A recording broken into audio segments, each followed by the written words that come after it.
Hello everyone and welcome to Backchat. My name is Christine Jareggi-Berry. I'm a yoga teacher and I specialize in yoga for scoliosis, and today we're going to be talking about pain and managing pain. So first of all, if you are watching this live, I would really appreciate it if you could tell me that you can hear me okay, and let me know where you're from. You can use the chat box for this. It always makes it more fun. Now we in the UK here, we are moving into daylight saving time on Sunday. So just bear this in mind. If you like to be here live from next week on, the times will change here in the UK. And I know in other parts of the world, this is slightly different. So I just wanted to say that. So again, if you are just joining me, come and say hello. Let me know if you are hearing me okay, because I've got lots of fabulous things planned for you that I want to share with you. And I don't want to kind of, Karen is saying I hear you okay from Vancouver. Okay, thank you so much.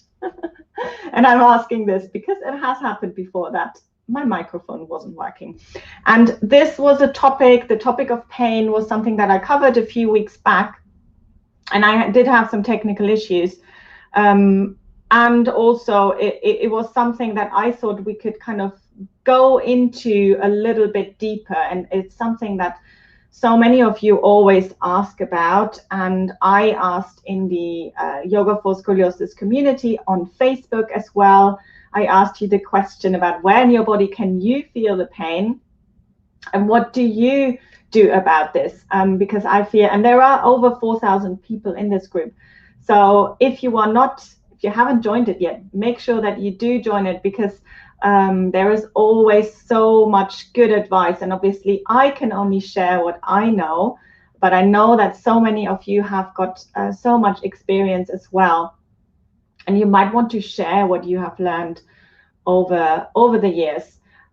So that's really important to me, this kind of community aspect. So make sure you join this. Good. So Liz is saying she's in Yorkshire and she can hear me. Fantastic.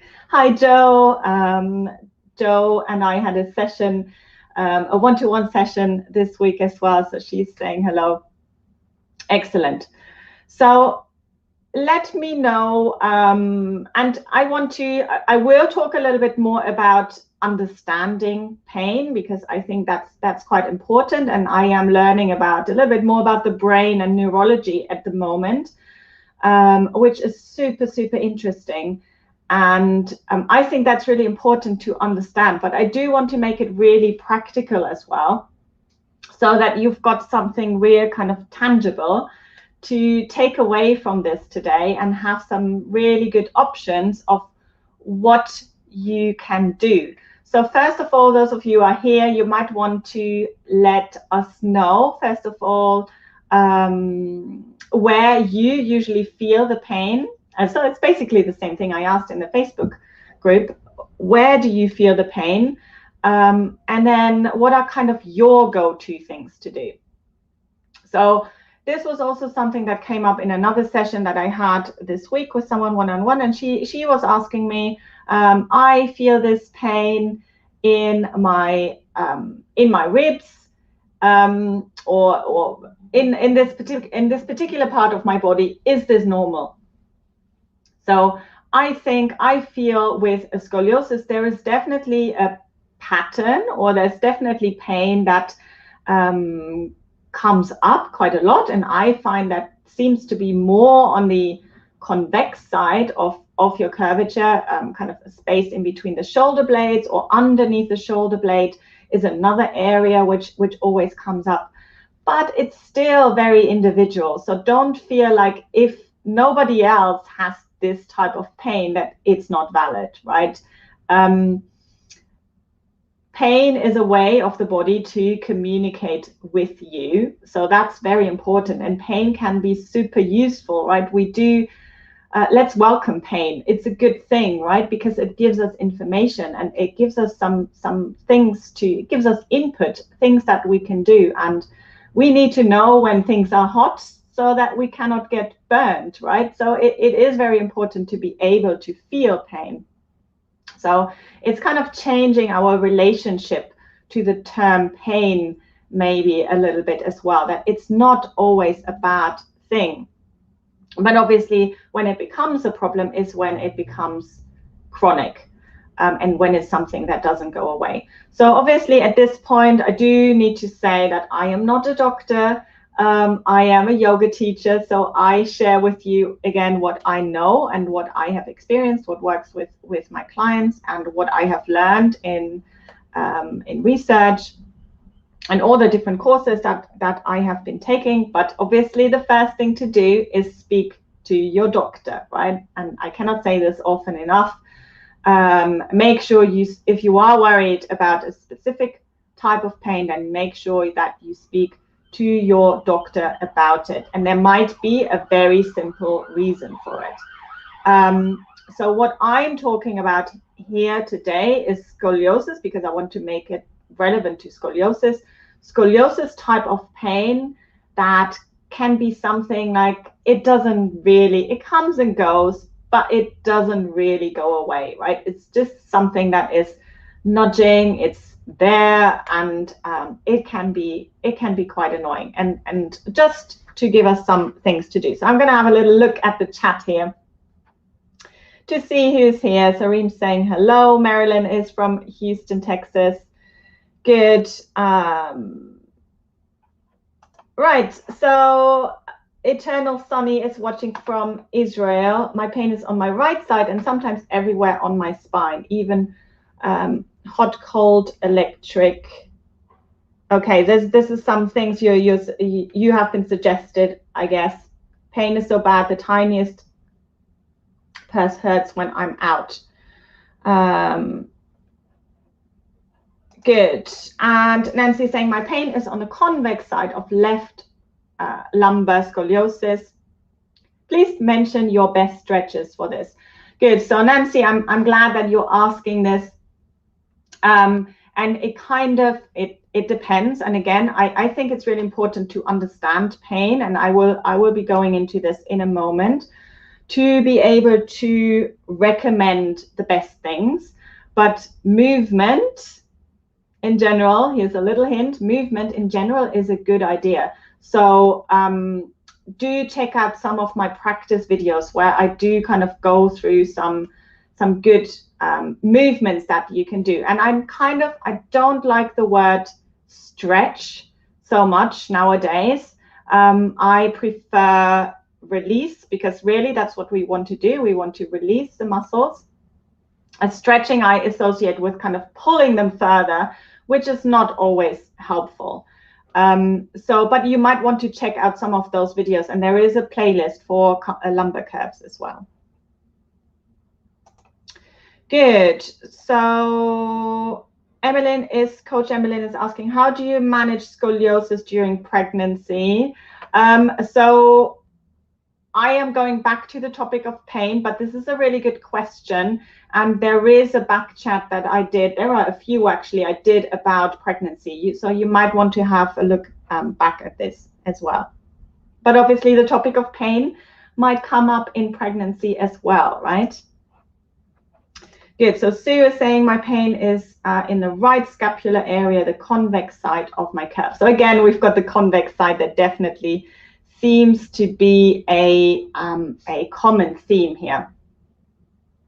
So let's go back to this idea that pain is a way of your body communicating with you, and that it might want to tell you something, that something is going on.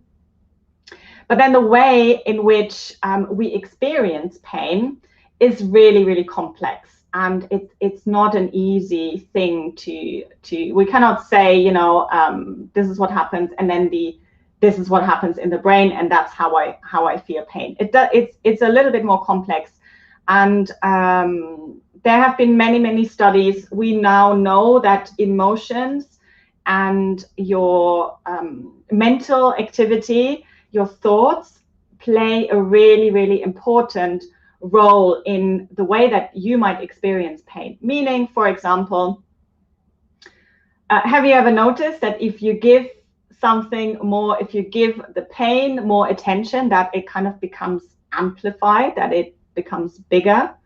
So that would be kind of an example of this. And also, for example, if you expect something to hurt,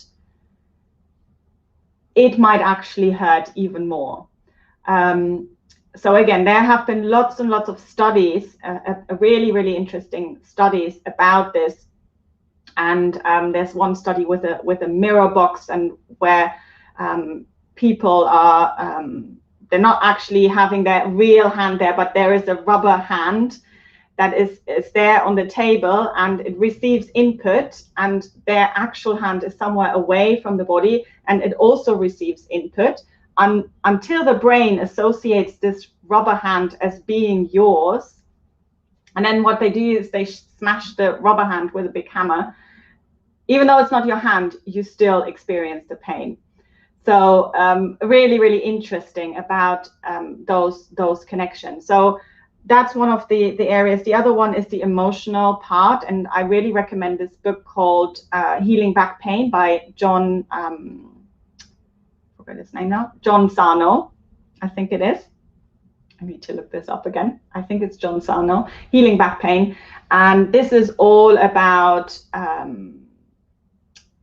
emotions, and that sometimes things can be coming from, there can be different sources of your pain that might have something to do with things that are going on in your life at the moment.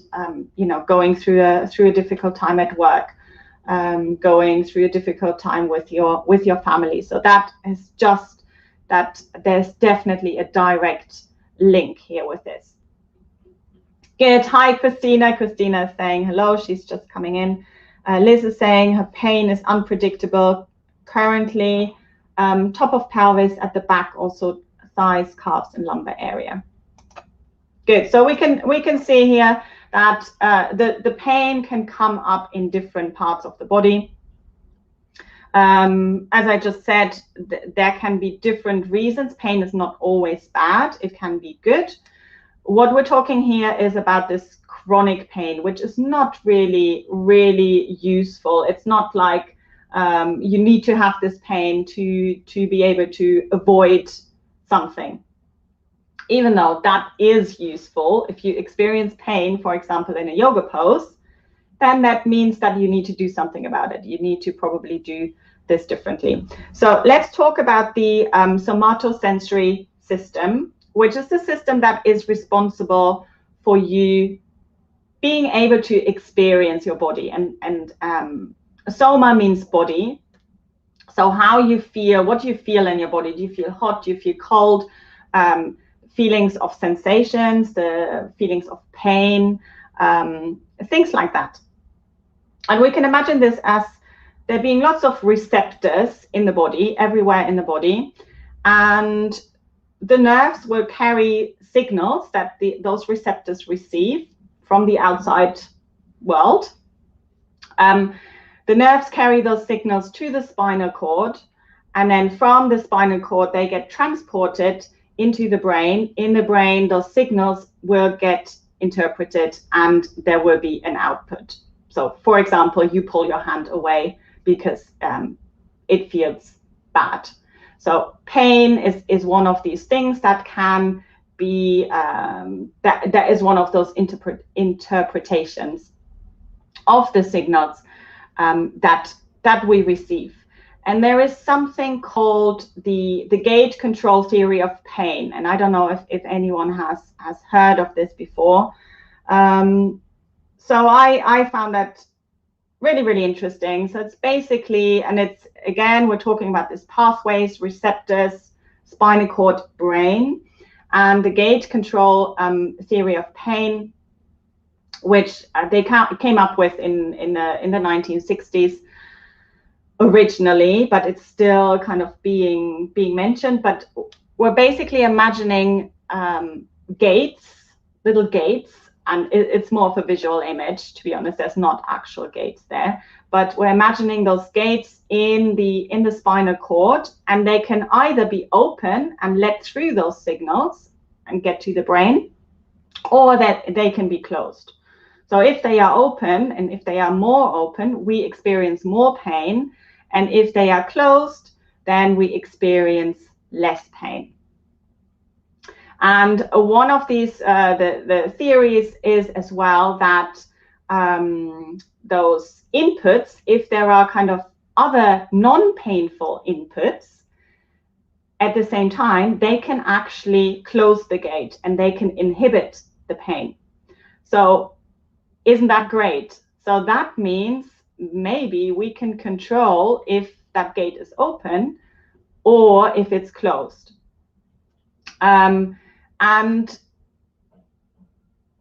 there's just, so what I found quite interesting, this exercise, and you might want to do that as well. If you kind of take a piece of paper, and I did this actually today for myself, you take a piece of paper, have two columns, and one is the gate is open and the other one is the gate is closed.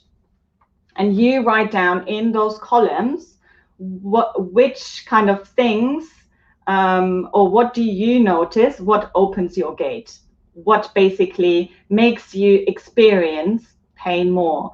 And then in the other column, you write down all the things that close the gate. So what makes you experience the pain less.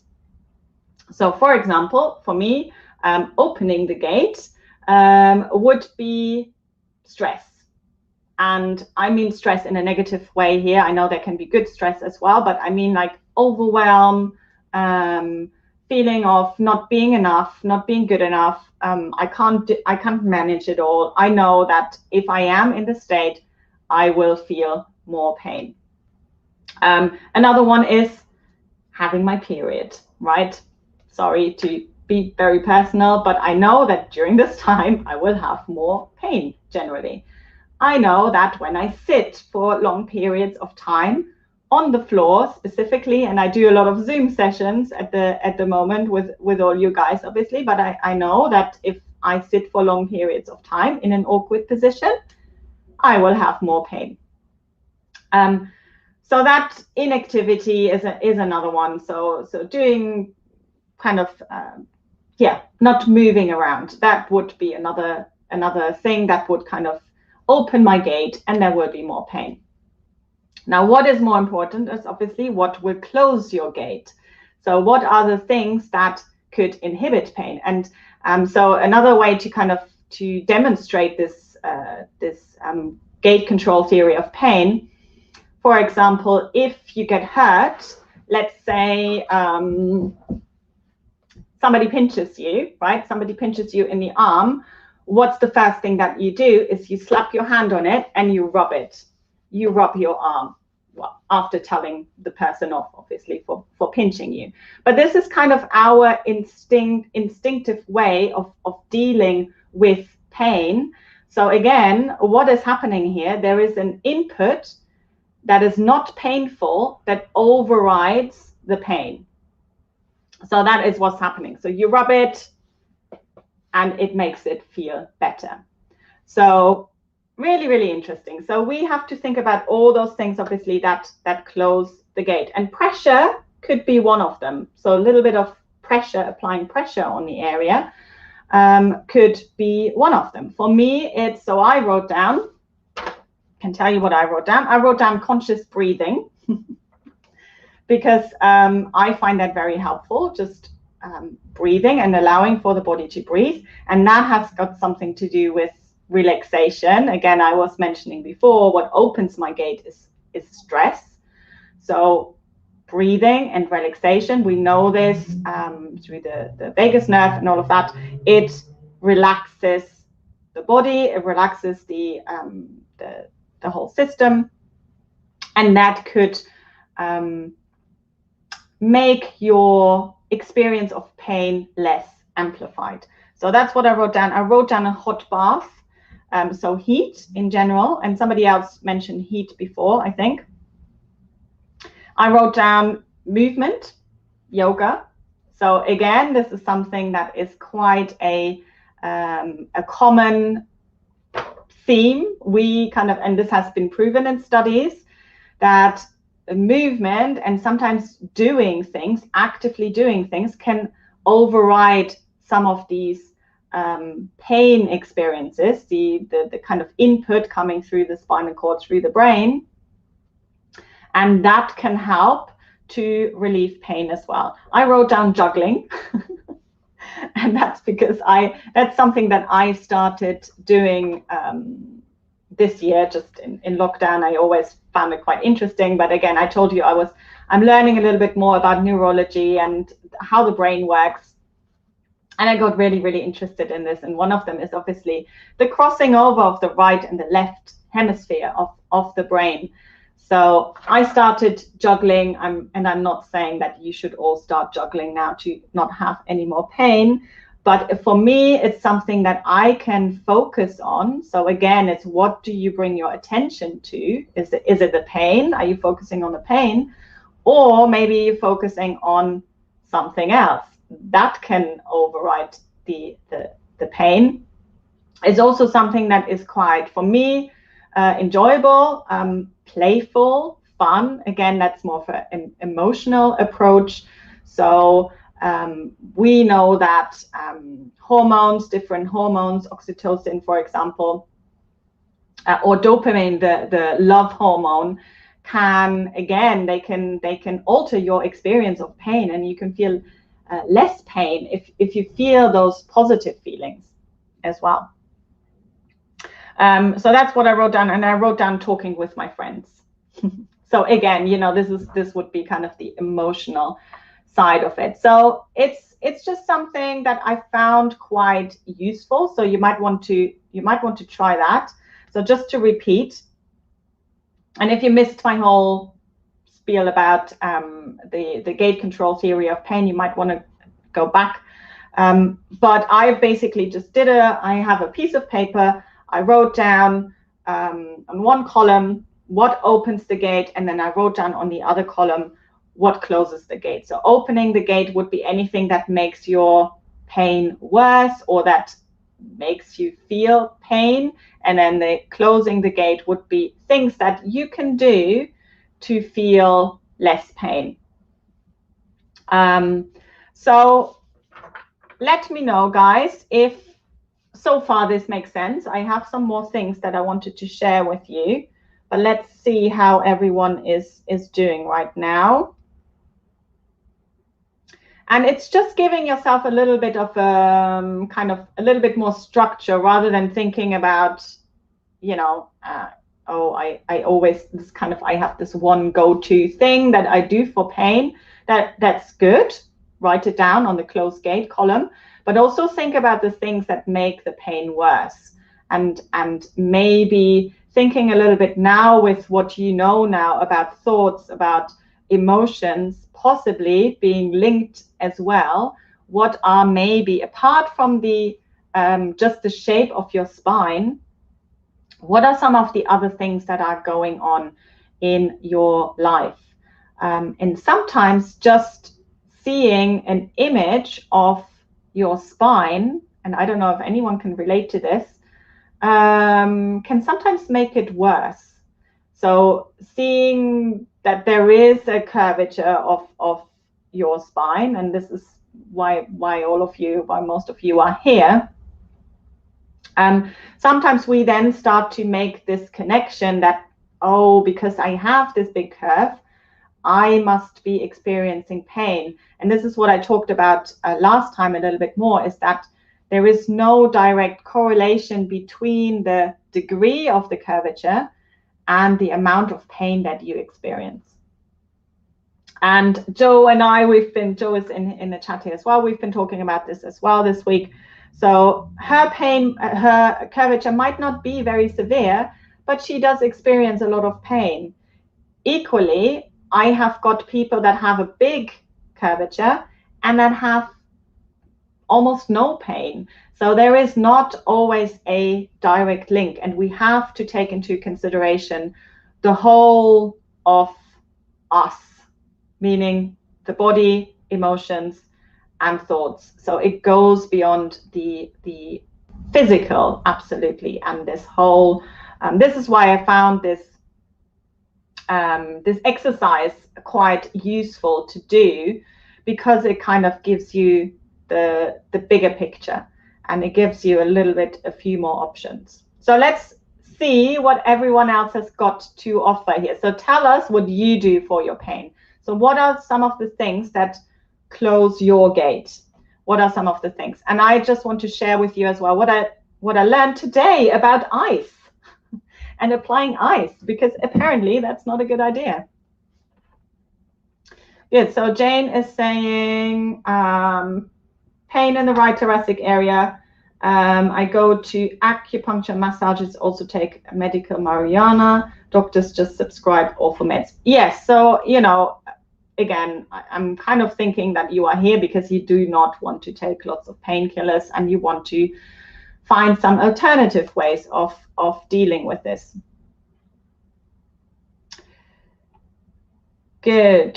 So Akash is saying, if I run or jump or sudden jerk in my body causes my spine adjacent muscles to give out dull ache constantly for 15 days, and then they fade out slowly. So that would be an example of what is obviously making your pain worse. So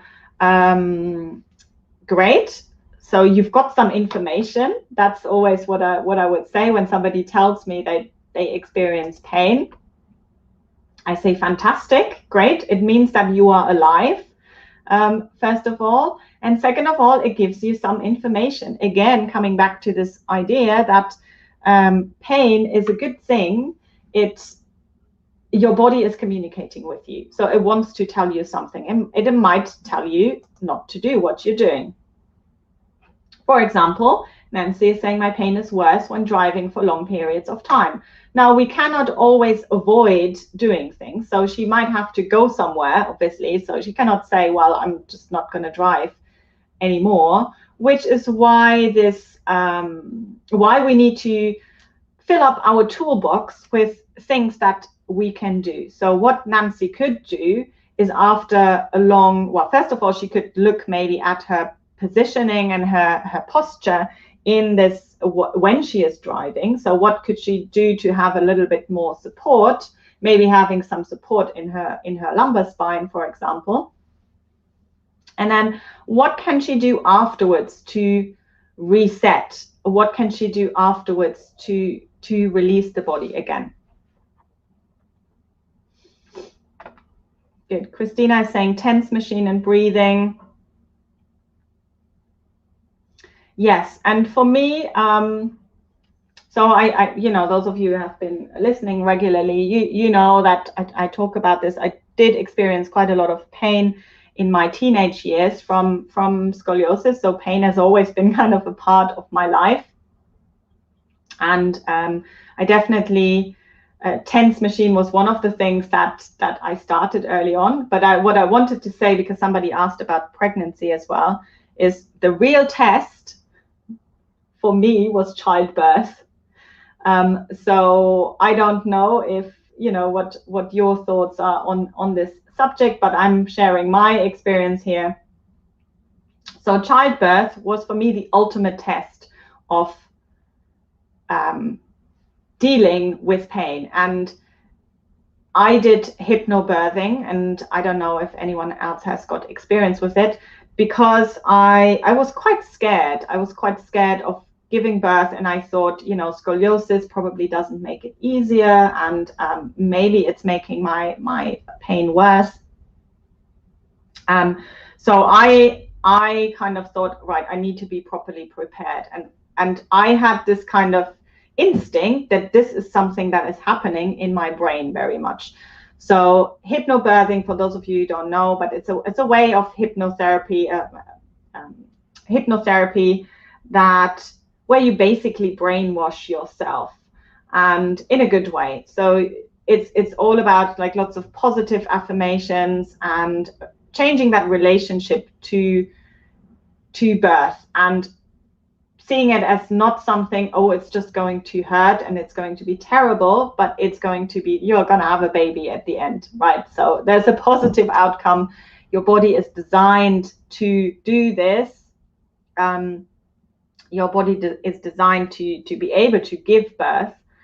And I'm not saying I did not have any pain, but I definitely experienced the power of the thoughts, positive relationship, the breathing. Again, we come back to that. Breathing was so important. Movement and all of these things. So what comes up always is movement, always comes up. Relaxation, not being in this stress response all the time. So movement, relaxation. Then we've got heat, always comes up as well.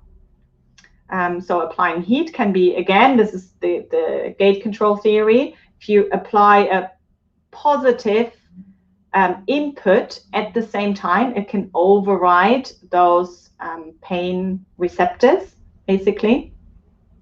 TENS machine. So Elizabeth is asking, what's a TENS machine? So TENS machine is they're basically little electric things, a little device. That's what I remember. Again, I used this during well, I used it for back pain before and during birth. So you stick them on your body on a particular area where you might be feeling the pain, and you get like a little stimulus. So it's like a little vibration, little signals basically that are supposed to stimulate this area, and it's got something to do with not only so it's like light touch. So it's not only for the circulation, which is also helpful. This is why heat is also helpful, so improving circulation. But it also helps to release oxytocin, those hormones that are responsible for happiness, joy, right? And again, coming back to this can be helpful for pain. Good, so there we go. Christina has got the proper name for it, transcutaneous electrical. Okay, is that, I think that might be the the Spanish version. No, stimulation. Yeah, there we go. You might want to look this up. But that's what it is. So it is really used quite widely. Christina saying, I tried to find an image. Yes, you can definitely friend your Google is your friend there. It would show you. So Akash is saying, lying flat on a roll towel in lower back region before going to sleep helps, relieves pain due to sitting long and in a long day, or on a long day. Yes, so absolutely. So that's what I was saying earlier on. I think this resetting is really, really important, and finding those ways that can help you to be a little bit more comfortable before going to sleep. So that was one of the things that there's a couple of things I missed out actually. So we talked about heat, we talked about movement, relaxation, sleep. Sleep is a really important one. So making sure that you get a good amount of sleep, because again, this helps the body to heal and to recover. Good. Right, so what I wanted to mention about ice, is anyone using ice for pain? So I found that quite interesting. I learned that today on the, don't know if anyone's listening to the Huberman Lab podcast. There was a really interesting episode about pain, which you should definitely check out. And he was saying about how ice is actually not very useful, and we always get told to, when we have an injury, to apply ice because it reduces inflammation, but that's actually not true. So that completely blew my mind. I did not know that, and it's kind of been an instinct to apply ice when there is inflammation, and we do this with kids all the time. But he was saying that they have actually found that it's more the placebo effect of applying ice that is working there. So meaning that, well, there's a little bit of this numbing sensation, obviously numbing the pain, that's true, but it doesn't necessarily help inflammation. And actually inflammation is sometimes a good thing because it's the healing response of the body. So I found that quite interesting. I didn't know that. So I'm going to rethink, I think, how I'm going to use ice. And he was actually saying that it can sometimes be, it can have the opposite effect, right? So when we think ice is reducing inflammation, that what happens is that the fascia actually doesn't recover so well, and that afterwards, once the ice is gone, that it can actually be worse. So something to bear in mind. So Marilyn is saying ice helps a lot of times, and I don't want to take it away from you, right? If you feel that it helps, then keep going with it. But scientifically, apparently, there is no proof or there's no evidence that this actually reduces inflammation. So actually what you might be better off doing is maybe applying ice, but then applying heat as well. So kind of the opposites of, and helping circulation and helping the system with that. Good. And then one of the other things that when I did my research about this, found out as well, is that red light therapy is another one that can be really useful. I don't know if anyone has heard of it, but it basically mimics sunlight. So the red light from the sun. So you could, a cheaper version would just be to go in the sun in a safe way, obviously, whatever that means for you. Yeah, also something very interesting to consider. So we've got a few things there now. We've got heat, we've got movement, we've got relaxation, breathing, yoga, we've got sleep, and then we've got sunlight as well. Good. So let me know if there's anything else you've got to add, if you've got any questions. Again, I've been talking about the gate control theory of pain and how the pain gets, or how sensations get interpreted by the body and by the brain, sorry. So they come in through the body to the spinal cord, through the nerves, and then it gets interpreted by the brain as being painful or not painful. So it's finding those things that close the gate for us and that maybe override some of those pain responses. And again, coming back to this idea, is maybe the pain wants to tell you something, right? Maybe this is a useful sensation. Maybe it just means stop doing what you're doing, do it differently. Good. Thera works for muscle spasms. What is that? You know, there's other things as well you can do. There's creams, obviously, the heat creams and all of that. But again, it comes back to this. You're creating another non-painful input that helps to inhibit those messages being transported to the brain.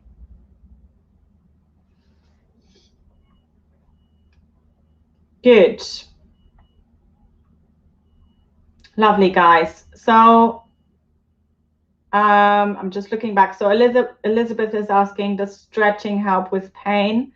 Again, I was saying in the beginning, I'm not a big fan of stretching and the term stretching, because we don't want to kind of pull things further apart. If you kind of use it to release, I don't have a problem with it. But sometimes this can be a kind of a confusing message, and sometimes we think that we need to stretch, but it's not actually what we actually need. And sometimes it's, again, how our brain might have interpreted what is going on. And I see this a lot with hypermobile people. Don't know if anyone thinks that they are hypermobile, but if you don't know what that is, then you're probably not.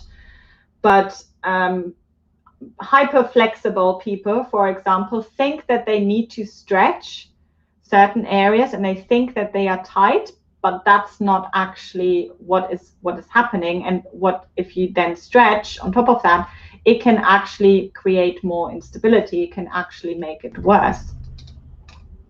So again, it's something to consider. So Christina saying, when my lower back has spasms, the muscles get very tight, stretching doesn't really work. No, absolutely. I find the gentle somatic, gentle contraction and slow release is what really helps. So Christina, tune in next week. I've got James Knight here from Gentle Somatic Yoga, so that will be right up your street, I'm sure. So he is going to be talking about this concept, and I will be asking him about stretching, definitely. So we will be talking about this a lot more.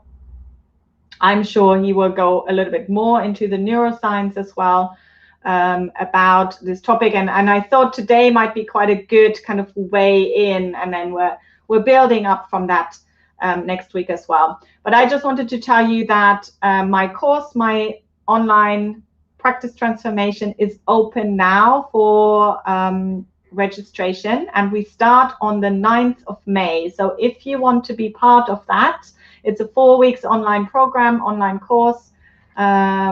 Let me see, I did have a little slide for it here. There we go. You can sign up for that. There's a link in the description below as well. And it's a fabulous way to design your own practice to, and we talk a lot about pain, and we talk about kind of your toolkit for what you can do to deal with pain and how you can tailor your practice as well.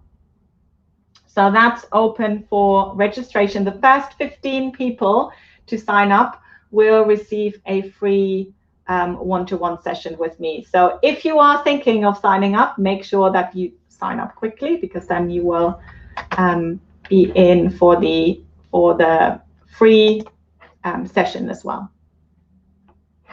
Good. Yes, Christina, come back next week for James Knight. You will enjoy this. Good, guys. So thank you so much for listening today. Thank you so much for getting involved. Those of you who were here live, just remember that our clocks change here in the UK on Sunday. So it might mean for you, wherever you are, that this is a different time for you next week, just to make it a little bit more confusing. So just double check the timing for this. Good. Christina saying, I'm still practicing what you taught us in January. Yes, Christina has been part of the course. So fantastic. Excellent. Right, guys. So as always, leave me some comments if you're watching this on the replay. And I'll see you with James Knight from Gentle Somatic Yoga next week. Bye, guys.